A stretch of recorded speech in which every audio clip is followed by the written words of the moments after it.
Bonjour, Eric Flao, éducateur pêche et environnement pour l'atelier pêche-nateur de Gravelines qui se situe à la base nautique et de plein air Jean Binaire de Gravelines. Alors bienvenue à la mare pédagogique de Gravelines.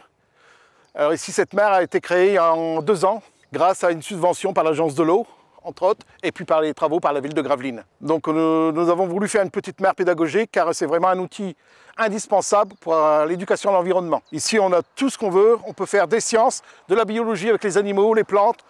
On peut faire l'éco-citoyenneté, la préservation des espèces naturelles, des zones humides.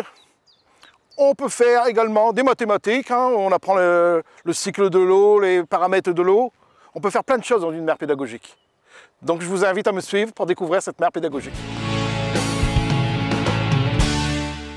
Donc l'histoire de cette mare, c'est une ancienne mare de ferme qui a environ une centaine d'années. Bon, cette mare, si on n'aurait rien fait, elle était voulue à disparaître. Elle servait surtout de décharge. Donc avec le conseil municipal des jeunes et les jeunes de l'atelier pêche nature, nous avons nettoyé cette mare plusieurs fois. On a sorti des tonnes et des tonnes de déchets de toutes sortes, des gazinières, des vélos, des ordinateurs, toutes sortes qu'on pouvait trouver, des bidons. Après on a monté un projet justement pour créer, on voulait préserver cette mare. Car comme on fait une protection avec le crapauduc pour les amphibiens, ça ne sert à rien de protéger une espèce si on ne protège pas son habitat. Et depuis ces temps-là, c'est un petit paradis pour la faune et la fleur. Donc la mare pédagogique de Gravelines a reçu en 2019 le label Mare remarquable, décerné par le Conservatoire d'espaces naturels des Hauts-de-France. Et en plus d'être labellisé Mare remarquable, on a eu ce qu'on appelle le coup de cœur du jury, qu'ils ont trouvé cette mare superbe, très riche en biodiversité, dès qu'ils l'ont classé coup de cœur du jury. Donc la mare a été aménagée pour permettre au public de pouvoir également déterminer certaines espèces qu'ils vont trouver, certains insectes, certains invertébrés qu'on peut trouver dans la mare. Donc ce sont des petits panneaux d'interprétation qui ont été réalisés par un stagiaire. Donc on les a installés, comme ça si vous trouvez un animal, il suffit de compter le nombre de pattes, et d'après le nombre de pattes, vous suivez bien les petites flèches, et vous allez trouver le nom de l'animal. Donc je vous présente le crapaud calamite. Alors, une espèce d'amphibien qui est présent dans la mare pédagogique. Alors le crapaud calamite, c'est une espèce protégée comme tous les amphibiens. Alors surtout on le trouve en bordure de dunes et également sur les terris, dans les mines. C'est vraiment 2 lieux où il se sent bien.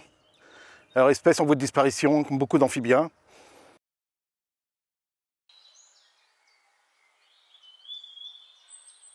Donc là vous voyez en 2-3 coups d'épuisette, on a attrapé un triton, un escargot aquatique. On a attrapé un tétère, des larves d'éphémères, et un petit crustacé qu'on appelle une nacelle. Vous voyez, rien que 2-3 coups d'épuisette, puis on voit que la mare, vraiment, elle est remplie d'invertébrés et d'amphibiens. Donc on va les relâcher, on va les remettre à l'eau, bien sûr. Donc on a un autre panneau d'interprétation avec les odonates. Les odonates, on retrouve les libellules. Donc ici vous avez les différentes photos avec le nom des libellules. Donc je vous invite, quand il fait du soleil, qu'il fait chaud, de venir vous asseoir au bord de la mer et puis prendre en photo les libellules, car c'est superbe.